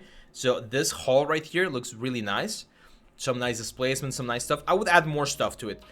Plates, glasses, more boxes, some banners, something to make it a little bit nicer, because you actually have a nice illumination, and illumination is one of those things that people struggle quite a bit with, but you managed to capture something nice here. Careful with the textures. The size on the textures over here, it's not great. I believe you've submitted before. Again, my advice, add a profile picture. Like, go out there, grab your phone. Everyone has a cool phone right now, so should be easy to grab a nice like profile picture. I know we tend to be very shy. Like, believe me, guys, I'm like the shyest person. Like, if you meet me on the street, I'm probably gonna be nervous just from meeting you guys. But in this digital world, you need to show your face and be out there so people know who you are. Otherwise, it's gonna be very difficult to get opportunities. I'm gonna go to this tracer because this one's really cool. I think you were really, like, you captured really nicely the armor and the essence of Tracer, but the face is not there, neither is the hair. I'm not sure what you're using for the hair. It kind of looks like actual fibers. I see that you're using Blender right here. Blender recently released a new hair system, so I would recommend that you take a look at that one. So they released this new 3.5 system. I'm probably going to be doing a guide on this one soon. And you can see this like more realistic effect. And Tracer from Overwatch, she has this very, very interesting effect on the hair. My god, there's some not safe stuff over here. Let's open Wikipedia. There we go. So if we take a look at the image, you're gonna see that she has this like interesting like buckles of hair going up and down. So we gotta be careful about capturing that thing, and I don't think we see it right here, right? Like everything is falling down. So we need to capture that like pointy effect going into different elements, okay? I can see that you want to go for character art. I see some weapons. Again, don't add all of the weapons, just add the cool weapons that you have, because otherwise you're gonna be making your portfolio too dense, and that's not gonna be helpful in the long run. We also need to do some clean stuff. My advice, it's always, if you guys are strong with characters, try to find characters that are a little bit more basic, that they don't have as much stuff, so that you can really, really nail down the process. And then after that, you go and do more complex characters. Because I remember when I was a character artist, or when I was starting as a student, I would always look at characters and be like, oh, I want to do like the biggest, most like badassest like character out there, like this guy right here. But the thing is, if you're just beginning, it's very difficult to be able to deliver this character at the level that you need to deliver. So try something a little bit simpler, like this girl right here. A lot simpler. She has cloth, she has props, you got to learn anatomy, so there's some learning to do, right? Or maybe this character right here. Something like this is a lot more manageable at first when you're just starting, because it allows you to understand the important things. And once you understand those things, then yeah, go crazy and go for like this super advanced characters with a lot of armor and cloth and things like that, because you're going to be able, again, to understand the process, which is a very, very important part of our growth as artists. Okay, so now let's go with Evgen. There we go. So Evgen is showing us, Evan showing us this quad turbo engine. Wow, this is really damn cool. Damn. Yeah, this is some like intense modeling, man. Really, really intense, and the textures are really nice. I love this like burnt effect that you added here. This is like an amazing piece for portfolio. Wow. I don't think I've ever like modeled engines. I'm not really a hard surface guy, so I don't like doing hard surfaces much. But this is really cool, man. Shit. You got more stuff? Oh, nice, you got that one. Okay, but this one really like this is a perfect piece. So my advice, again, change this. Add a profile pic for yourself, man. So change this, add a profile pic, and you're gonna have a portfolio that's gonna look a lot more professional, because you got some like really professional things right here. This is really good as well, man. I'm not sure if the other artist that shared his portfolio before, the one with the Art Deco room, is still watching or is watching this. But if you watch this, my friend, this is what I mean. Like, see how Evan here was able to capture very simple props, very, like, I would say relatively simple modeling elements that you should be able to capture as well. But look at the attention to detail on the textures, on the breakdown of the materials, on the light information. This is really good, Evan. Evgen, really, really freaking good, man. This is like cinematic level, so amazing, amazing. This is really, really cool. Congratulations. Really impressive. Can I be really harsh in the critique? Sure. Okay, let's be harsh. Like, let's think about like from professional like side like point of view. I think the most harsh thing I can say is there are some anatomy topology things right here, like this stretch right here. It's a little bit too stretched. Usually when you see surfaces like this, things are a little bit less or like more uniform on the density. I can also see that things are getting really, really, really dense right here. So there might be certain topology things that you could optimize on this model to make it look even better. The tension on the chains would be another thing that I would try to change. You can see right now that the chains are kind of like loose, so I would like modify and position them a little bit better so they look like they're tense and they're holding the engine, because I don't see that the engine is touching the table right here. I mean, there's like this thing and this thing, but it would be like a really, really like intense tension. So I would probably again tense this chains a little bit more. I would like to see the UVs. I'm not sure how many UDEMs or UVs you use for this one, but that's another point where usually optimization could be used as well to be more precise. No, the presentation is great, man. Like, to be honest, I wouldn't change a thing. Like, the presentation is amazing. The light is great. Yeah, like nothing else I would add, to be honest, to this one. And the other one, I also think that like this is really, really good. Like, this is a really, really clean render as well. I'm trying to see if I can pinpoint like specific things that will be like, oh, you definitely need to fix this, so it looks horrible here. But no, I mean, because you even added like the very subtle amount of randomness to the whole thing. It doesn't look like CG or like totally CG, because there's a little bit of like things not perfectly line up, like wrinkles and scratches and things like that. I find it really difficult to give you specific like things to improve on this one, because it looks very good. It's like it's really good quality. Like I've seen this level in cinematics from games, so really there's not much to add. How, if I may ask, how long did it take you to do this one? Like in time, how much time did you invest into this piece right here?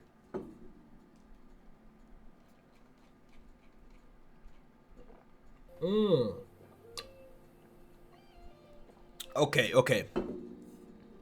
10 weeks. Yeah, like this does look like a 10-week job, because it's really complex.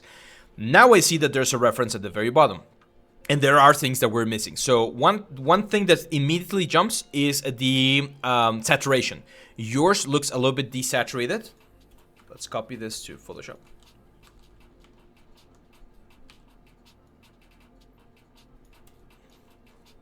And I'm gonna be a little bit more thorough with you because you asked for it, okay?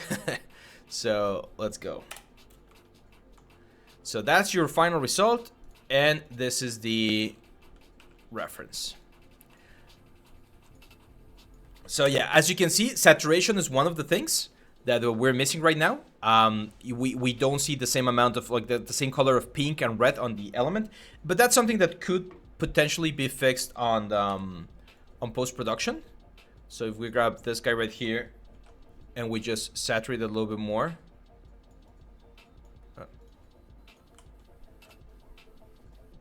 we can get it a little bit closer to the colors. See that? Without really like damaging anything else. So that's just like a post-production thing that can be fixed very easily. The glass, we definitely need to work on the shader on this glass. I thought it was like a, I don't know, like a decoration or something. It didn't look like a lamp. So we definitely need to work on the shader for this glass right here. And I see you took some artistic liberties here by changing the food. So instead of having this like biscuits and cookies, you went for this like tea set, which is fine. I mean, you always need to ask the client if he's okay by doing that. But in this case, it looks fine. This cushion right here, it's a lot more square than what you have. So I would probably like change that as well. You're missing some of this like hanging thingies over here on the window. There is a little bit of depth of field on the photograph. You can see that we lose or we blur a little bit of this elements right here, and we're missing the flowers. So those will be like small changes that could like push this piece even further. But I understand, like if you've been working with this for 10 weeks or 12 weeks, like 3 months, just by a single artist, it's complicated because every single asset that you have in the scene is like a hero asset. So for your portfolio, because one of the things that I noticed here in your portfolio is that you only have 2 pieces. One of the things that you could do is grab this one right here, change the title, by the way. Don't need to do this random ref I found on Pinterest. just use the normal title like Chinese or I don't know where this is from, Japanese or whatever. Just do like Japanese tea time or whatever, and in here in this one or in separate like posts here in your portfolio, grab like 3 or 4 of your favorite assets and do a breakdown of one of those or each individual assets, and I think that's gonna be really, really cool. Yeah, bloom. David is saying there that bloom is also important to have on our scene. So a little bit of bloom here to make the light like glow a little bit more. What are you using to render? Maya, Arnold. Okay, perfect. Yeah. Cool. Perfect. So that was Evgen. Some amazing pieces there. Let's now go with James Walter. James says, I have only recently started, but I always look for assistance. There we go. Let's take a look. So right out of the gate, same thing. Like these 2 guys right here, probably not necessary to have them on your portfolio. Share them on your Instagram, share them on your Facebook. Like that's totally fine. But your portfolio is not really necessary because they're relatively simple. Sword of Chrome. This one looks really nice. Looks nice. I think it's a nice piece. It's definitely dense on the resolution side of things. I would need to see some close-ups here on the wireframe because they're very like far away. But it's a nice one. I can see you're using Blender, James. So you might want to check again our premium course because I go through the process of showing how to do a weapon for games, and we go through optimization, presentation, texturing, everything. Because in this one, I think you might only be using like procedural textures. Kind of looks like procedural texture, although I'm not sure. Could be like texturing substance as well. And then this one right here, the health potion. This one looks really cool, and it's an excellent exercise, by the way. Health potions are great exercises to learn the basics of modeling. Here, what we need to do is we need to play a little bit more with the shaders. Whenever you present something, I try to avoid doing this sort of like a transparent background thing. Just do a black background or a white background or a middle grade background, something like that, so that it looks, you know, a little bit nicer. But this is a nice model. This shader looks a lot better. I think this one looks a little bit too opaque. Yeah, like this. Or like this. Yeah, that's way better. I see you did some like particles there for the bubbles. They look a little bit fakeish. Bubbles are usually, they are born and they scale up. This ones just seem to be like popping in and out of existence. So if you are going to be animating, I'm not sure if you're animating or using particles, try to animate the bubble like going up in scale and then going down in scale, so that it looks a little bit more realistic as well. And again, play a little bit with the glass shader because it looks really weird. And also the level of the liquid, like, let me see if you can see it right here. I got my big like jug of water. So when we see water is always like stable with gravity, right? So even if I tilt this thing right like this, you can see that water stays completely flat against the ground. So that's not what we're seeing right here. Right here, even though the bottle is tilted, we see some parts of the water that are like moving, so it looks like jello, like gelatin or something, instead of actual water. So you want to model it so that even if the bottle is tilted, the water is still like perfectly flat. So that was a James right there. And keep going, man. Like, you got a couple of pieces right here. I know you say it right here that you're have a little bit of experience with Unreal. So if you have experience with Unreal, show us some Unreal stuff. Show some Unreal stuff as well. Because right now we're only seeing Maya stuff. Or sorry, Blender stuff. And we go with JC, Juan Carlos Salgado Robles. Are you from Mexico, there we go. Mexican artist. I think you're the first one today. Muy bien, Juan Carlos. Vamos a ver qué tal. Okay, so first things I see, my friend, is that, again, we have certain things that might not be necessary to have on your portfolio. This pumpkin is fine. It's a small little exercise, and the animation is definitely interesting. I would like to see a shot or a render of only the pumpkin so that we can appreciate it as a single element. Again, you have this piece right here, and it's not down here. Why? Do it. If you did a self-portrait, that's fine. Just have it down here as well so that we can see it. Flowers. Interesting cycle. Render is a little bit like harsh on the lights. You're using Houdini. Interesting. Yeah, this will be like the type of things that I would only keep as exercises on my Instagram or Facebook, not really on portfolio. This, on the other hand, is really cool. I know this is also like an exercise. Blender, using like cloth simulation, right?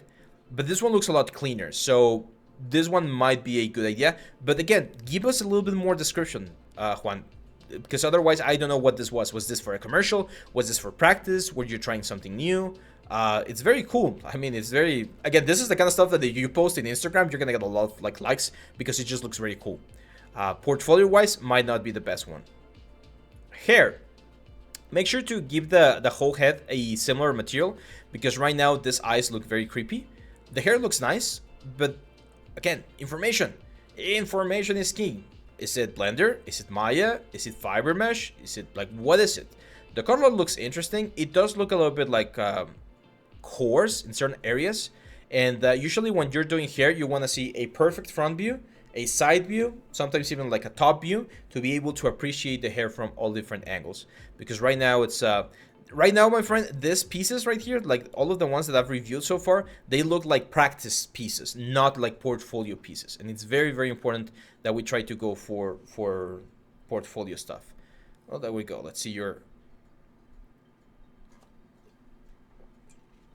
What the hell, man? Where are these pieces? These are portfolio pieces. This is what you should be showing on your art station. Okay, I mean, the hat is fine. It's a low poly hat. That one's fine as well. Careful with the metal edgeware. I'm gonna show you guys the metal edgeware trick in just a second. Yeah. So that's the stuff that you want in your portfolio, Juan. You want to have your finished pieces, not practice pieces. Practice pieces, those go in Twitter, those go on Facebook, those go on the Instagram, TikTok, whatever. But full pieces should be right here. Cat fur. This one's cool. Finish the eyes. Finish, like, this is actually a good piece if you're gonna be doing like grooming stuff. This is really good. I think it looks fine. Just do the eyes for the cat and present him in like a little like 3-point light setup so that we can really appreciate it, because this hair looks really nice. I like that one. Okay, this one is a more complete piece. Shaman or chaman. Interesting. It says here that it's based on the illustration of Juan Diego Leon. If you can, add the illustration or add a link to the illustration so that we can see it and we can compare how close you were to the element. I think it looks very cool. This piece especially, I think, I know I've been saying not to add like this crazy backgrounds, but I think this one actually like feels nice. However, some of the elements feel loose, like the cloth that's around the character, it doesn't feel like it's really falling into the character. And I see you're using ZBrush. ZBrush now has the, what's the word? It now has freaking cloth simulation, so use that to get something that looks a little bit more realistic. And finally, you got this like goth girl or clown girl. I'm not a huge fan of this like pink borders that you're adding on the frames. I usually keep them clean, so I would probably just remove them and just do a like the thumbnail of the character, like this one right here.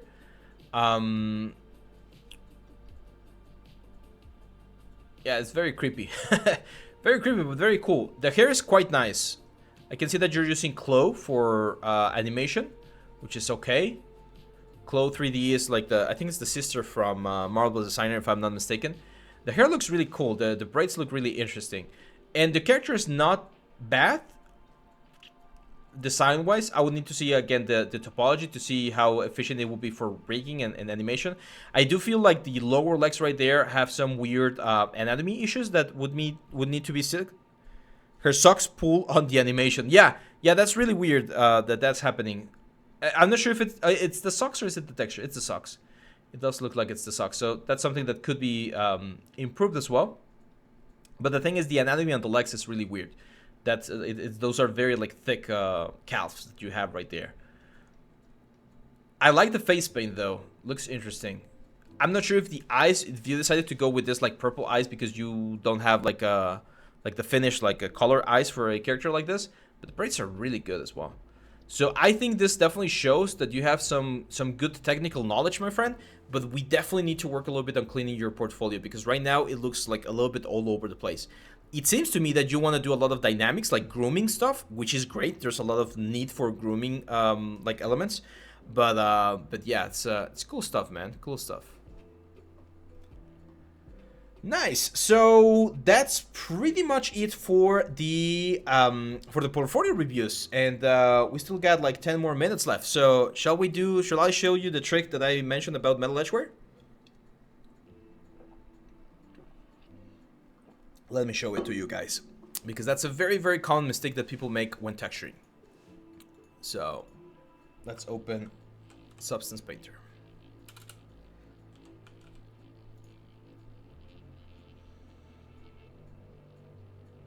Yeah, that you're welcome, my friend. And we're gonna be doing this. What's the word? We're gonna be doing this portfolio review every month. So as soon as we finish today's recording, we are gonna be closing the July submissions in our Discord, and we're gonna be opening the August submissions, which is my birthday month. So we're gonna have fun on that one. So if you guys are watching and you want to submit your stuff for next month, this is gonna be available in our Discord, which we're gonna link very, very soon here in the chat. So, no, that's fine, man. If you missed yours, it's going to be on YouTube. I'm not sure if it's tomorrow or the day after tomorrow, but it's going to be on YouTube very, very soon, okay? So I'm going to open the sample right here. I'm going to open the Jade Toad. And I'm going to show you a very, very basic trick that everyone should be doing. Like, if you watch this trick and I see on your portfolio that you're not following next time I do the review, I'm going to be really angry. Because I'm teaching you the secret now to avoid having that very, what's the word? Very, very basic effect. Here comes the Clouds Plus multi-layer. Yes, but I'm going to show you another trick that I've been implementing recently. I think you guys are going to like it. So first, let's go here and let's remove the shadows. And let's go to just the 2D view. There we go. So I'm going to remove all of the materials that we have right here. I'm just going to keep a very basic like toad. I'm not sure if you guys saw, but they changed the materials from Substance recently. I'm a little bit sad because I was very used to my workflow, and now I need to adapt. So let's use this stylized raw metal that we have right here. Oh, we got some post effects. There we go. So let's say we're gonna do like a gold material. One of the secrets to doing this is you need, of course, to look for a reference, right? So if we look for old gold, you're gonna see this sort of like old gold coins and things like that.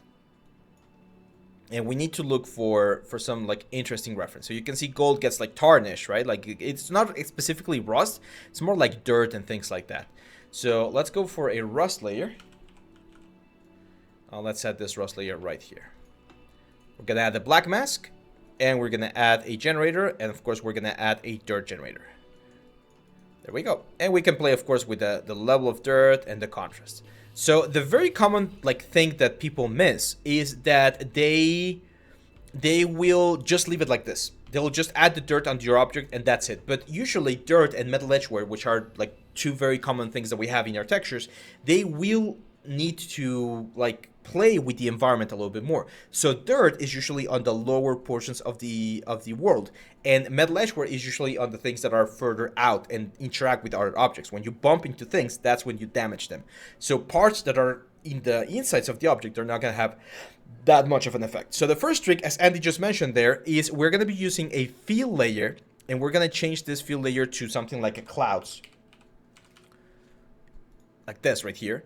And we can play a little bit with the balance of this clouds, with the contrast of this clouds. And if we multiply, because remember, these are black and white masks, so we can multiply the values of this clouds against the one underneath. So if we multiply, what's going to happen is this clouds, as you can see right here, they're going to break up the way that the dirt is happening. So instead of having the dirt everywhere in every single crevice, this clouds will break it up a little bit, and it's going to give us a little bit more of a realistic effect. And then we can play with the balance, and as you can see here, we can use this multiply to, well, modify how this thing looks. So it's a perfectly good way to generate a little bit of breakup in our textures very nicely here in the inside of Substance. But here's the trick that I was going to show you. There's another thing that we can do. We can add another generator, and I'm going to add a position generator.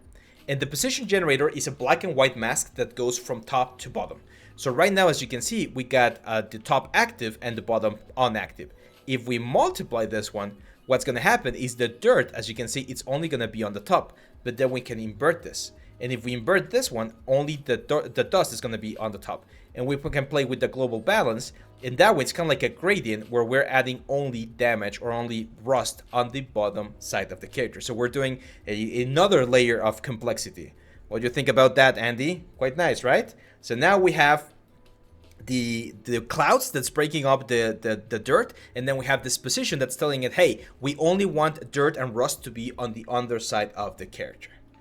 Do you have an anchor point tutorial? No, I do not. And Necromancer, welcome and thanks for the follow.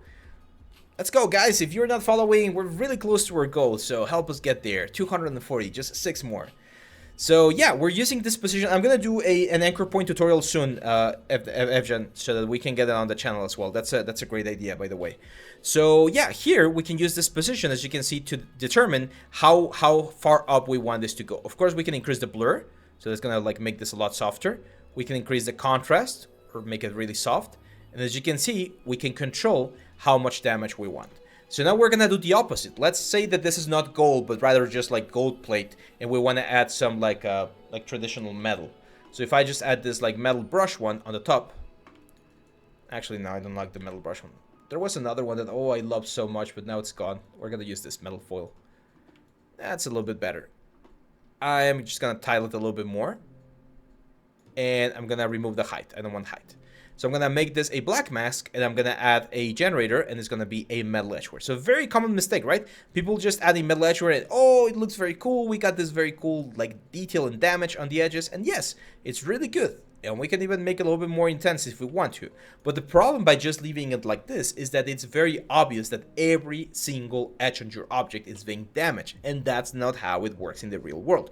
The edges that are going to be more exposed, so all of these ones on the top here, are the ones that are going to be more damaged. So what I'm going to do here is I'm going to, again, add a fill layer, and then use another cloud, so let's use this one right here, play with the contrast a little bit, and multiply this against the effect.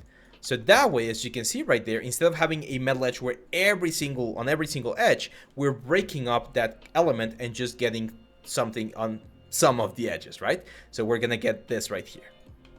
We can also add another generator, and let's add another position generator, and we're gonna multiply this as well, so that we only have damage on the top parts of the frog in this case. If we change the balance, we can push this lower or upper, but in this case, we're gonna get something that's a lot more interesting. I personally like to change this to linear dodge, so that it like punches the colors and makes them a little bit brighter, but you're free to modify them as you like. And here's the fourth and final one. With this, we're pretty much going to be at the end of our stream today. The artistic touch. So when you already have something that the computer is doing for you because you were using generators, now it's the time for you as an artist to go in there and be like, where would I expect this thing to be more damaged, right? I'm not sure if you've gone to like statues that are out there on like plazas and stuff, but people always touch specific parts of the statues, like the bellies or the legs or the foot, and they get like cleaner and cleaner and cleaner.